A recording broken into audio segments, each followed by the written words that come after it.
Salam dari komunitas GCM Karimun. Semoga Ustaz selalu dalam lindungan Allah. Amin. Apa hukumnya jika seorang itu melakukan maksiat tapi dia tahu bahwa maksiat itu haram, fasik? Mulutnya berkata asyhadu an la ilaha illallah wa asyhadu anna muhammadar rasulullah, tapi hatinya tidak berkata, maka dia munafik. Lain di bibir, lain di judul lagu. Ada lagunya tuh. Saya cuma di masjid aja segan. Kalau di tanah lapang saya nyanyikan. Lain di mulut, lain di hati, munafik. Orang yang berkata asyhadu an la ilaha illallah, asyhadu anna muhammadar rasulullah, tapi tidak mau beramal, maka dia fasik. Yudillu bihi katsira wa yahdi bihi katsira wa ma yudillu bihi illal fasiqin. Maka orang yang fasik itu disesatkan Allah Subhanahu wa taala. Sudah tahu itu haram, dibuatnya juga. Dibuatnya juga. Fasik, fasik, fasik, fasik, fasik. Jauh daripada hidayah Allah. Mudah-mudahan yang berbuat dosa selesai pengajian ini langsung mandi taubat. Balik dari sini mandi taubat. Mandi taubat itu macam mana Pak Ustaz? Macam mandi wajib. Mandi wajib itu macam mana Pak Ustaz? Hah? Tak tahu kau mandi wajib? Anak udah 5. Basah semua dari ujung rambut sampai ke ujung kaki. Kalau mandi wajib ini mana yang duluan basah Pak Ustaz? Terserahlah. Kalau kau salto kaki duluan. Salto apa pula kaki duluan? Kepala duluan. Boleh mandi wajib di kolam renang Pak Ustaz? Boleh. Di laut Pak Ustaz? Mantap. Pergi mandi tobat kau ke laut. Bukan cuma dosa hilang. Kalau sampai ke tengah kau hilang sekalian. Habis mandi taubat, solat sunat taubat. Usolli sunnatat taubat raka'ataini lillahi ta'ala. Habis itu banyak-banyak beristighfar. Wallahi demi Allah, inilah astaghfirullah rabbi wa atubu ilaih. Aku beristighfar dan bertobat kepada Allah mi'ata marrah, 100 kali sehari semalam. Nabi yang dijamin masuk surga, taubatnya, istighfarnya 100 kali sehari semalam. Kita istighfar 3 kali. Halo? La ilaha illallah Muhammad Rasulullah. Ustaz Abdul Somad, saya nama tak boleh sebut, menjaga kode etik jurnalistik. Mohon bantuan Ustaz untuk menyampaikan sedikit tentang zakat profesi. Jangankan sedikit, banyak pun jadi.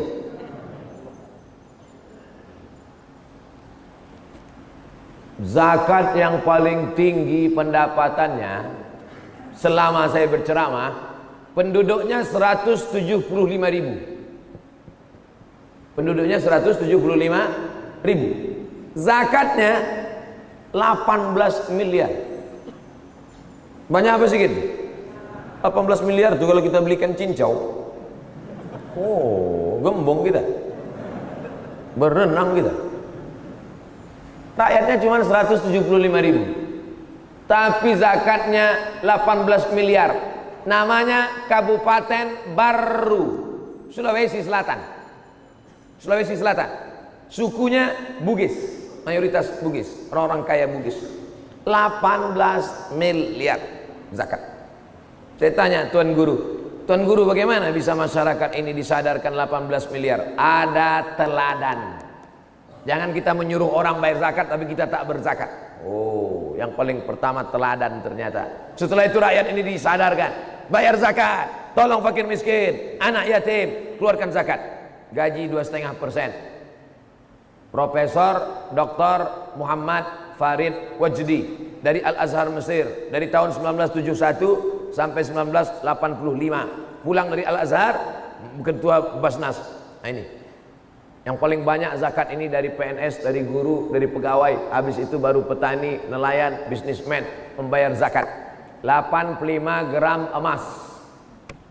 85 gram emas kalau sekarang 42.500.000 dibagi 12. Kalau begitu satu bulan 3,6.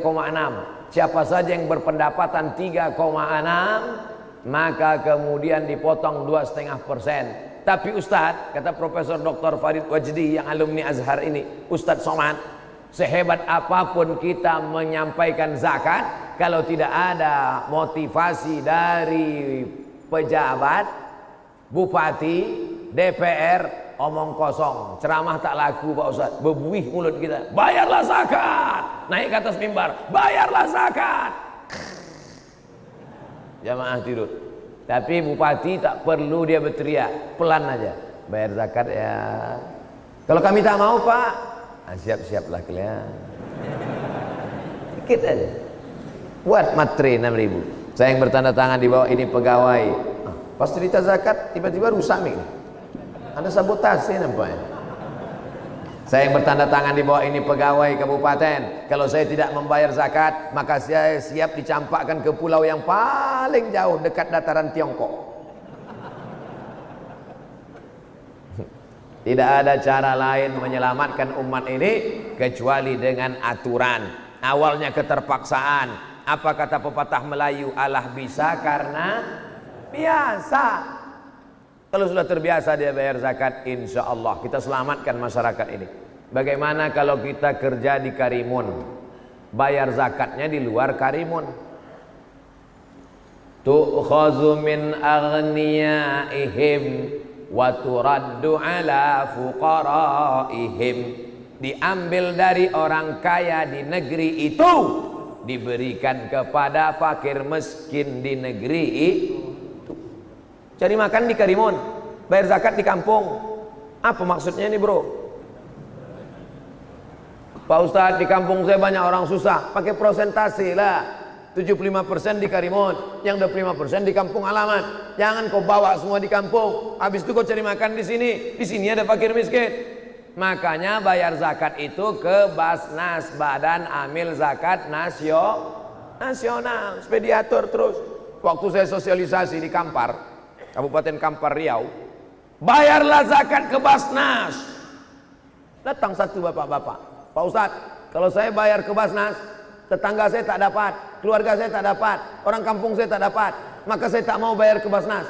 Kebetulan orang Basnas ada di situ. Ada ketua Basnas di situ. Pak Basnas, tolong jelaskan. Ditanyanya, ente berapa kasih keluarga zakat? 500.000. Serahkan harta ente ke Basnas, kami kasih 1 juta. Terdiam dia. Makanya kita buat daftar, saya mau bayar ke Basnas, tapi saya selama ini ada tanggungan, ada tetangga saya, ada keluarga dekat saya. Kalau kalian mau bayarkan ini, maka saya serahkan. Insya Allah bersatu kita lebih besar. Zakat ini sama macam lidi, 1 batang lidi, apa yang bisa dibuat? Tapi kalau 1 sapu lidi yang besar, maka insya Allah jangankan fakir miskin, semuanya akan hilang. Seperti yang pernah dilakukan pada Khalifah Umar bin Abdul Aziz. Siapa yang sanggup berjalan kaki dari Son'a, Yaman, ke Darul Bayda, Maroko, 8 negara.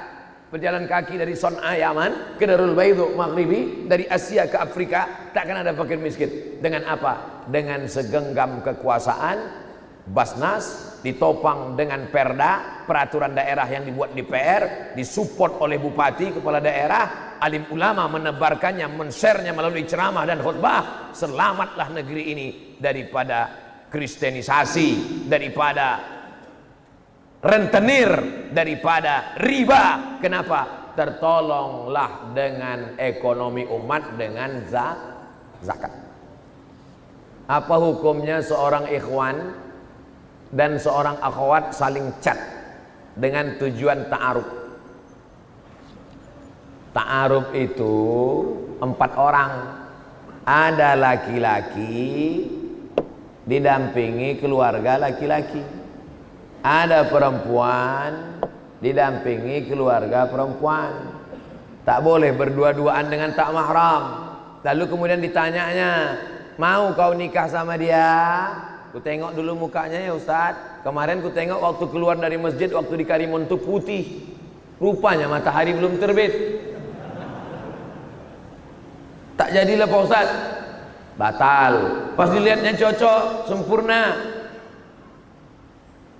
putihnya sesuai Pak Ustadz, rupanya pas senyum gigi berkawat, tak jadi, batal. Sesuai kata Nabi SAW, pandanglah wajahnya. Kenapa? Li'annahu ajdaru, karena itu lebih menguatkan hatimu untuk menikahinya. Yang boleh tengok itu 2 saja, wajah sama tapak tangan. Apa guna tapak tangan ditengok pada zaman Nabi? Karena dengan tapak tangan itu bisa diketahui apakah dia perempuan merdeka atau budak hamba sahaya. Kalau hamba sahaya kasar tangannya, siap kau tidak menerimanya? Oleh sebab itu kalau sudah siap istikharah, maqaba man istakhara wa manalima man istasyara. Tidak akan sia-sia orang yang istikharah dan tidak akan menyesal orang yang mendengar pendapat orang lain. Fa idza azamta fatawakkal 'ala Allah. Bukan melalui chat berdua. Pertama tanya nama, lama-lama kirim foto, lama-lama entah apa-apa dia buat, lama-lama berjanji. 6 cara setan menggoda. Bagaimana yang pertama? Fanazratun, pandangan mata. Yang kedua, fasala fabtisamun, senyuman. Setelah menengok, senyum. Yang ketiga, fasalamun, say hello, hai. Yang keempat, fakalamun, apa kabar.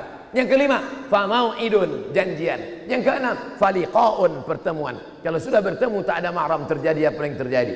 Mudah-mudahan terpelihara anak-anak kita ini dari pergaulan bebas. Siapa yang mengontrolnya? Orang tua. Anak-anak muda ini nakal, tapi kenakalan orang tua juga luar biasa. Kalau datang anak muda pakai mobil, oh silakan bawa. Saya bawa ya Pak, bawa. Kami pulang jam 12 Pak, azan subuh pun tak bawa. Semoga Ustadz diberikan umur panjang yang berkah. Amin.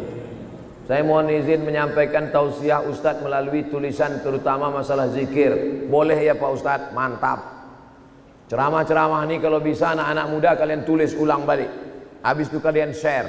Buatkan grup WhatsApp, kumpulan ceramah Ustadz Somad dalam bentuk tulisan. Grup FB, kumpulan ceramah Al-Mukarram Fulan, Ustadz kami. Kirim semua. Karena banyak orang tak mau mendengar, mau membaca. Banyak orang tak kursus membaca, mau mendengar. Ada orang tak fokus baca, tak fokus dengar, dia mau nengok. Ada orang fokusnya nengok tapi tak mau dengar. Ada orang fokusnya dengar tak mau nengok, MP3. Ada orang tak fokus dengar mau nengok, MP4. Tak mau dengar, tak mau nengok, tulisan. Tulisan tak mau, nengok tak mau, dengar tak mau, campakkan ke laut.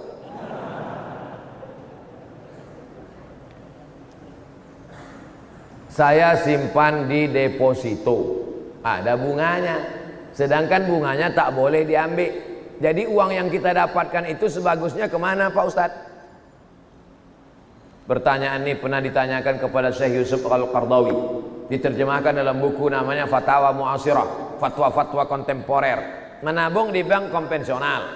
Karena di kampung dia tak ada bank Riau Kepri Syariah. Terpaksa menabung di bank konvensional. Karena kalau diletakkan di bawah bantal hilang. Saya khawatir kalau diletakkan bawah bantal Pak Ustadz.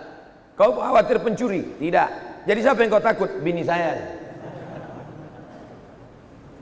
Bang, duit apa nih bang? Duit sial. Kenapa duit sial? Udah kusembunyikan kau dapat juga.